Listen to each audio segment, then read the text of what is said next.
Hola a todos, hola de nuevo. Estamos aquí para corregir la segunda prueba de Historia de la Filosofía de BAO de este año. Como veis, estoy en la página de nuestro centro, del Centro de Estudios Luis Vives. Soy Sonia, me presento de nuevo por si alguno no me conoce, que la mayoría supongo que no. Y os digo cómo acceder, ¿vale? Vais a tener este vídeo en nuestra página web y podéis acceder desde blog o recursos. Vamos a acceder desde blog, por ejemplo, y entramos en blog. Tenemos exámenes resueltos EBAO junio 2024. Entramos aquí, bajamos un poquito y buscamos el que nos interesa, en este caso el del 4 de junio de Historia de la Filosofía. Bueno, vamos a comentarlo un poquito para que veáis cuáles son posibles respuestas que os proponemos. Os recuerdo simplemente que tenéis la posibilidad de elegir entre el texto A o B para hacer la primera pregunta, A1 o B1, y después las 6 preguntas restantes, es decir, las 3 de la opción A y las otras 3 de la opción B, podéis elegirlas a vuestro libre albedrío, como os dé la gana. Tenéis que hacer en total 4 preguntas, la número 1 y otras 3 eligiendo entre esas 6. Vamos a ver el desarrollo de las 2 opciones y empezamos ya. Bueno, en el texto A o en la opción A tenemos un texto de Descartes. Este texto de Descartes habla acerca de la sustancia Dios. Vamos a ir a las soluciones. Aquí tenéis la solución a la cuestión A1. Y lo que comentamos aquí, o lo que propongo es desmenuzar un poquito el texto hablando de la argumentación o de los pasos que sigue Descartes para defender la existencia de Dios. En primer lugar, lo que nos dice es que Dios es una sustancia infinita. Utiliza un argumento muy parecido al que utilizaba San Anselmo, un autor medieval, muy conocido por su argumento ontológico, que viene a decir algo muy parecido a lo que dice Descartes. Vamos a ver lo que dice. La estructura de su discurso es partir de una serie de características que Dios tiene, que son la infinitud, la eternidad, la inmutabilidad, la independencia, la omnisciencia y la omnipotencia, como creador de todo. Y a partir de ahí dice que esa idea no puede provenir de otro lugar que no sea el propio Dios. ¿Por qué? Porque nosotros ni somos omnipotentes, ni somos perfectos, ni somos infinitos, ni tenemos ninguna de las características que Dios tiene. Por lo tanto, sería imposible que albergáramos esa idea dentro de nosotros si no la hubiera puesto un ser existente con esas características y nos hubiera creado a nosotros, ¿no? Y hubiera colocado esa idea ahí. Entonces, ese es un poquito el resumen o las ideas que plantea Descartes en este pequeño fragmento, ¿no? En cuanto a la idea de Dios. Ahora vamos a la respuesta de la segunda pregunta, de la opción A, en la que nos piden que expongamos el problema de la realidad y o el conocimiento en un autor o corriente filosófica de la época antigua. Y aquí nos remitimos a Platón, como no, porque es lo más fácil y además lo más básico, ¿no? El principio de todo. Partimos de Sócrates, que era su maestro, como bien sabéis, y aquí lo que estamos desarrollando básicamente es el dualismo platónico, la división que hace de mundos, del mundo sensible y el mundo inteligible. Para él la realidad es el mundo inteligible, que es donde están los originales, y las copias que están en el mundo sensible, que son un reflejo de esos arquetipos que están en el mundo inteligible, lo que él llama las ideas. Y aprovechamos para conectarlo porque está perfectamente relacionado con su teoría del conocimiento. Para acceder a esas ideas tenemos el alma, que vivía, digámoslo así, metafóricamente en el mundo inteligible, y al caer de él, ¿no?, lo explica a través de un mito, pues busca, a través de la reencarnación en diferentes cuerpos, cómo volver, ¿no? Y por lo tanto, para él, el conocimiento es el acto de recordar algo que ya estaba en el alma, para volver a su mundo, que es el mundo de las ideas, ¿no? Bueno, esa es la idea que se desarrolla aquí. Podéis echar mano de los mitos, del mito de la caverna, por ejemplo, para explicar la teoría de los dos mundos, o al mito del carro alado, para hablar del conocimiento, y de las dos vías, de la línea ascendente, descendente, del mundo sensible como un espacio en el que no podemos esperar hallar el conocimiento, sino que simplemente hay un reflejo, ¿no? Una participación, digamos, de lo que sería el camino de la epísteme, ¿no?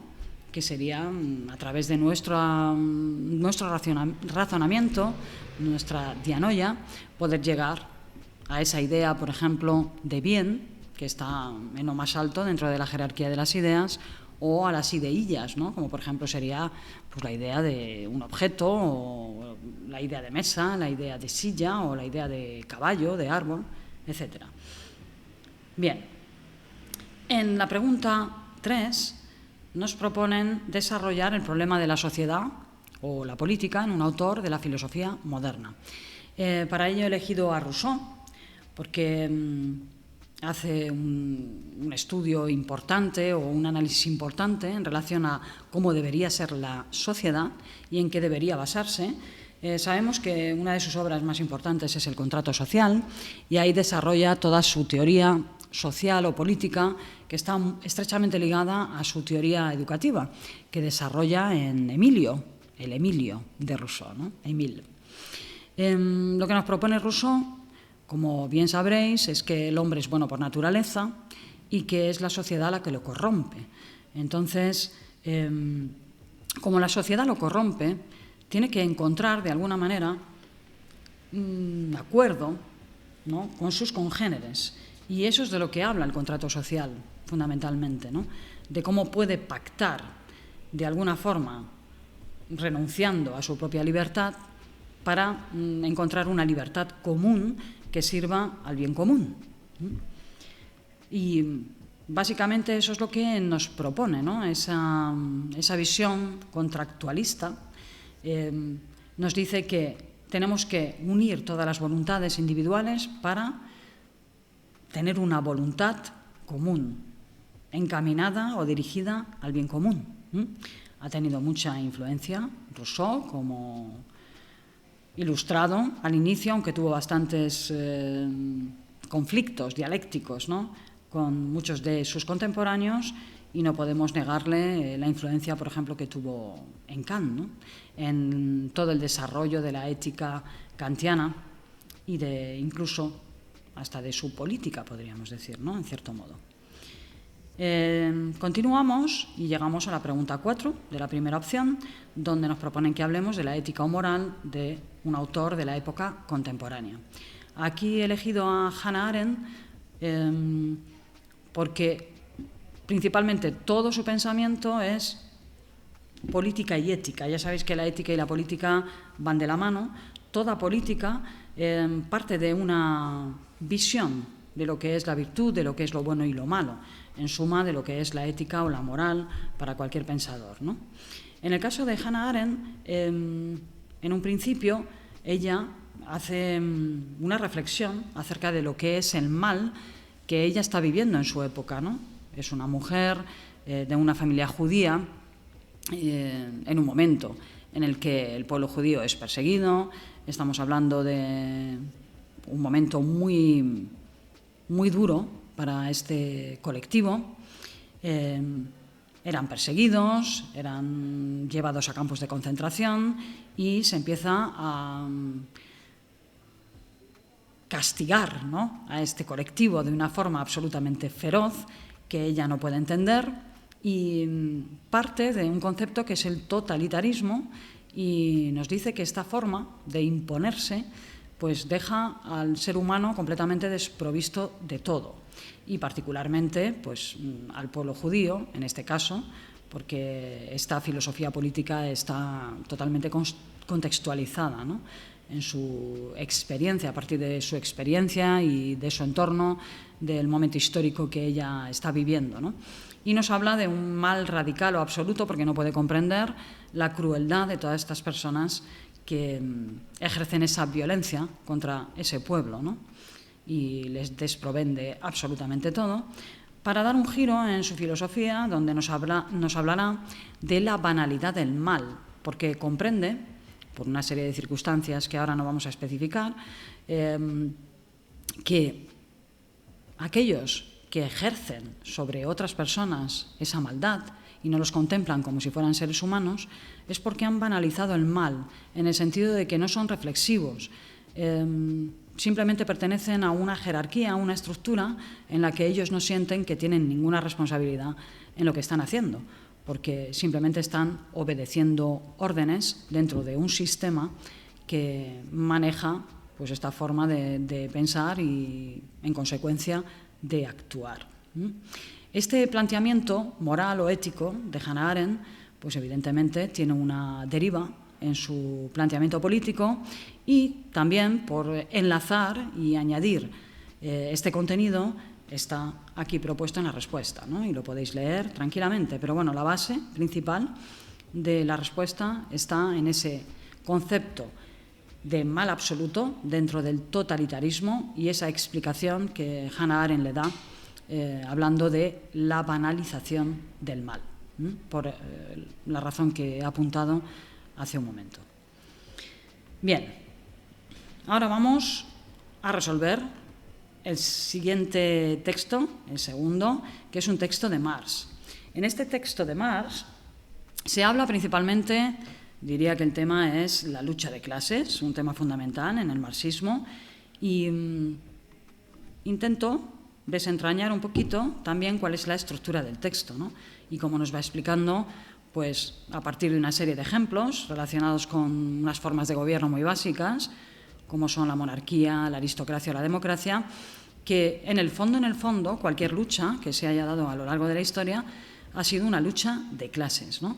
Y que esa lucha de clases, ahora mismo, en el colectivo del proletariado que ha de luchar contra una forma, un modo de producción que es el capitalismo, pues debería darse como en 3 fases, ¿no? Que es lo que él nos propone, en definitiva, para acabar con esa explotación del hombre por el hombre, ¿no? Y dice que inevitablemente el que quiere cambiar el sistema en el que vive por injusto, el primer paso que tiene que hacer o que tiene que dar es dominar él. Por lo tanto, aquí se insinúa, no se refiere directamente, pero se insinúa que el primer paso sería una revolución donde el proletariado tomara el poder, ostentara el poder, lo que él llama la dictadura del proletariado. En segundo término, que se hiciera una transición, que sería una etapa socialista, en la que, por ejemplo, se aboliera la propiedad privada. Y, en última instancia, y como tercer paso o síntesis, llegar al comunismo, que sería o se materializaría en una sociedad igualitaria, sin clases, sin ideología, bueno, simplemente una sociedad igualitaria y horizontal, donde los intereses de todos pudieran ser satisfechos y no hubiera una alienación de ningún tipo, como existe en el sistema capitalista, ¿no? Y básicamente es lo que se desprende del texto. Podríamos añadir algunos pequeños detalles o ponerle nombre a esas ideas que sugiere, como yo he hecho aquí, y esta es una posible respuesta.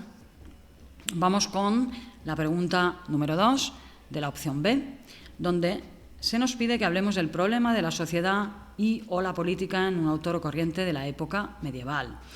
He elegido a San Agustín, que hace un desarrollo de su concepto de la historia, principalmente, en su obra Ciudad de Dios. Y nos habla de una división realmente metafórica de una ciudad terrenal y una ciudad celestial. A su vez, esas 2 ciudades tienen su propia paz. Para San Agustín, la paz es un equilibrio o un orden. Las 2 tienen su propio equilibrio, aunque, lógicamente, la ciudad celestial tiene un orden perfecto y la ciudad terrenal busca su propio equilibrio también, ¿no? Cada una de ellas está representada por 2 personajes muy significativos en el cristianismo, que son Caín y Abel, los 2 hermanos. Caín, que es el que representa, digamos, la maldad, la ambición, la traición, el asesinato, porque mata a su hermano Abel, ¿no?, por envidia, pues él es, digamos, el representante de la ciudad terrenal, frente a Abel, que es el representante de la ciudad celestial. En la ciudad terrenal, pues los que forman parte de ella o quieren formar parte de ella hacen uso de su libertad y eligen alejarse de Dios. Y en la ciudad celestial habitan aquellos, todo siempre en sentido metafórico, claro, habitan aquellos que se orientan hacia Dios o buscan a Dios, que es para lo que el hombre está destinado, porque esa sería su felicidad, ¿no? Esa búsqueda de la unión con Dios sería realmente lo que más feliz haría al hombre, ¿no? Y el final de la historia, como marca San Agustín el principio, que es la creación del mundo a partir de la nada, dice él, la historia es lineal hasta que llega el día del juicio final, donde a la derecha de Dios estarán todos aquellos que han transitado su camino en la ciudad celestial, y a la izquierda, que ya sabéis que también derecha e izquierda son simbólicos, ¿no?, en nuestra cultura, pues estarán aquellos que han transitado toda su vida, o principalmente sus obras, acciones y elecciones han estado en el foco de la ciudad terrenal. Y bueno, luego podemos hablar de la supeditación, de los fines del Estado y de la Iglesia, de cómo la Iglesia está por encima, ¿no?, del Estado, es decir, el Estado debe estar supeditado a la Iglesia, y bueno, esas dicotomías que se dan en la etapa medieval, ¿no?, entre siempre dos pares como razón y fe, o Iglesia y Estado, filosofía y teología. Y bueno, finalmente, para cerrar esta pregunta, pues desarrollamos un poquito lo que es el concepto de mal para San Agustín. El concepto de mal, porque ya sabemos, en un planteamiento político siempre de base hay un planteamiento ético. Aquí tenemos que salvar el concepto de mal en San Agustín, que para él es simplemente la ausencia de bien. ¿Y esto qué quiere decir? Quiere decir que Dios no ha podido crear el mal. El mal es producto del hombre, producto de una mala elección del hombre. Simplemente esto. ¿Por qué un ser tan perfecto y tan bueno no puede haber creado el mal? Bueno, distingue diferentes tipos de mal, pero sobre todo deja constancia de que, aunque Dios sepa todo lo que vamos a elegir, no existe predestinación. Él no elige por nosotros, somos nosotros los que elegimos seguir la senda terrenal o la senda celestial. Bueno, muy bien, ahora vamos ya con la 3, que nos pide hablar de la ética o moral de un autor de la época moderna. Y a mí Kant siempre me parece el mejor representante de la ética, porque precisamente marca un hito entre las éticas anteriores, que para él son éticas materiales, y la ética formal que él nos propone. Entonces, aquí se hace una pequeña comparativa entre las éticas anteriores, que estaban basadas en juicios de condiciones. Si hago esto, si X, entonces sí. Si hago esto, voy a conseguir esta recompensa. Estos son juicios condicionados. No es una ética autónoma, porque las normas no vienen de mí, no me las doy yo. Bueno, en definitiva, no tiene las características que debería tener una ética formal como la que él nos propone, que esta sí es autónoma, porque las leyes vienen de dentro de mí, son como la voz de la conciencia que todos conocemos. Otra cosa es que yo quiera seguir ese camino o no, pero desde luego al estar dentro de mí es imposible no escucharla, a menos que yo no quiera escucharla. No están basadas en condiciones, yo no espero ninguna recompensa, están basadas en un imperativo no hipotético, sino en un imperativo categórico. El imperativo categórico es el centro, la piedra angular de la ética kantiana, que es simplemente actuar por el deber por el deber. Para entender bien esto, se explica también aquí en esta respuesta y se compara qué significa actuar por el deber, con el deber o contra el deber. Actuar por el deber es hacer lo que tengo que hacer sin esperar recompensa, me guste más o me guste menos, al margen de mis circunstancias, de mis apetencias, y eso sería lo más meritorio. Actuar con el deber es hacer algo que tengo que hacer, que lo tengo que hacer legalmente, por ejemplo, como pueda ser pagar mis impuestos, aunque no me haga ninguna gracia, pues para él no tiene mucho mérito, para Kant, o sea, simplemente lo hago porque lo tengo que hacer, pero no porque estoy concienciado de hacerlo, sino porque pienso que pueden castigarme por ello, ¿no? O me pueden pillar, dicho coloquialmente, y recibir un castigo. Entonces, no es actuar por el deber, sino con el deber. Y actuar contra el deber, pues, por ejemplo, sería el acto de robar o de matar, ¿no? No hay ninguna circunstancia que nos exima de culpa de semejantes acciones, ¿no? Ni siquiera una mentira piadosa tiene una justificación en la ética kantiana, porque su ética no contempla aspectos humanos o simplemente situacionales, contextuales. La voz de la conciencia es la voz de la conciencia. El imperativo categórico es lo que es y yo puedo o no hacerlo, o hacerlo o no hacerlo, vaya. Bueno, todo esto se desarrolla aquí, es el meollo de la cuestión, pero bueno, podréis leer un poquito más después, tranquilamente, si queréis. Y vamos ya a la pregunta número 4 de la opción B, en la que lo que nos piden es que hablemos del problema de la realidad y o el conocimiento en un autor de la filosofía contemporánea. Creo que Ortega y Gasset es un autor con el que podemos desarrollar ampliamente estos dos conceptos. El concepto de la realidad, que determina en su segunda etapa, que es la que llamamos la del perspectivismo, en la que dice su más famosa frase realmente, que es «yo soy yo en mi circunstancia», y añade «y si no la salvo a ella, no me salvo yo». Ortega es muy consciente de que vivimos en un mundo con una serie de condiciones heredadas, y estas condiciones son condiciones familiares, sociales, laborales, políticas, culturales, etc. Y con esos bueyes pues tenemos que arar. Vivimos en un momento y en un lugar. Y esa es mi circunstancia. Esa circunstancia, esa realidad, pues yo la puedo ver desde un lugar determinado, únicamente desde el lugar en el que estoy. A lo largo de mi vida yo puedo pasar por diferentes etapas y verla desde diferentes perspectivas, lógicamente, pero siempre dentro de unas limitaciones de muchos tipos y que dependen de muchas variables, como hemos dicho hace un momento. Por lo tanto, yo solo tengo una parcela de la realidad.